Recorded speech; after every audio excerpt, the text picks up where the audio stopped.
Welcome to World Ocean Radio. I'm Peter Neal, Director of the World Ocean Observatory. This week we continue sharing powerful examples of crime at sea as documented in The Outlaw Ocean by Ian Urbina, New York Times investigative reporter and W2O advisor. For centuries, Urbina writes, humanity has viewed the ocean as a metaphor for infinity. The assumption was, and frankly still is for many people, that the enormity of the sea came with a limitless ability to absorb and metabolize all. The cruise ship industry is one of the more bizarre creations of modern society, a floating jumble of contradictions. It peddles freedom and exploration, but the actual experience is designed to be predictable, choreographed, and familiar. The ships have grown so large that they have become floating cities, holding as many as 5,000 passengers. And as with all cities, there are parts of them that people would rather not know about. Despite their image as safe and squeaky clean, family-friendly getaways on the high seas, these cruise liners are often massive polluters. Cruise liners produce millions of gallons of oily water.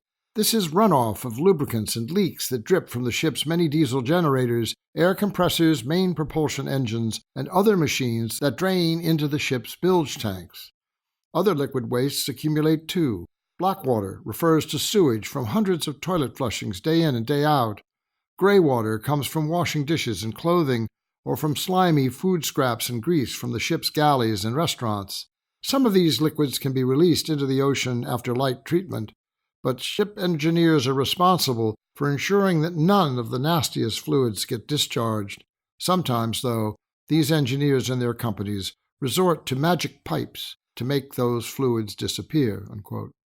The Caribbean Princess, owned by Carnival Cruise Lines, provides an example, found guilty of such dumping through secret outlets revealed by videos and whistleblower accounts.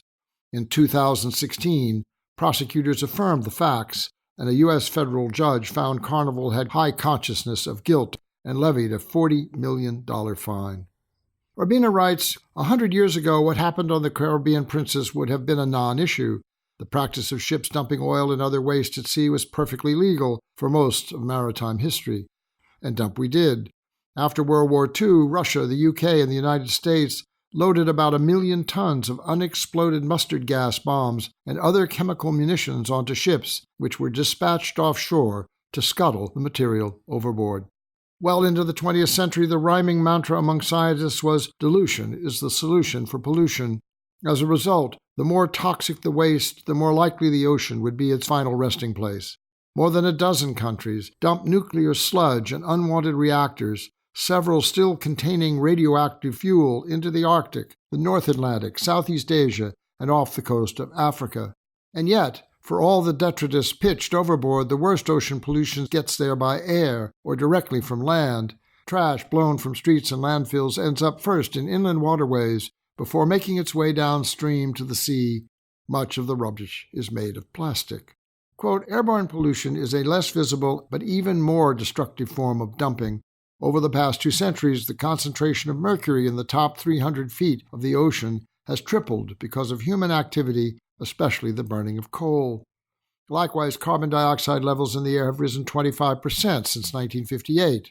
A great deal of this extra carbon has dissolved into the ocean, thereby dangerously spiking carbon levels to create carbonic acid and perilously high acidity levels, affecting marine life and ocean ecosystems, dissolving the shells of many creatures, and leading to hazardous mercury levels in some types of fish. Unquote. Urbina concludes, the real crime of ocean dumping is that it's barely seen as a crime. Unquote. And this, of course, is the crux of the matter. If there is no consequence to an action, no accountability, then there is no failed responsibility, no guilt, no regulation, no enforcement, no change to follow, no mitigation of existing practice, and no shift away from destructive practice to constructive purpose. The Outlaw Ocean reveals just how deep and wide the problem is, as wide and deep as the ocean itself, finite and threatened. We will discuss these issues and more in future editions of World Ocean Radio.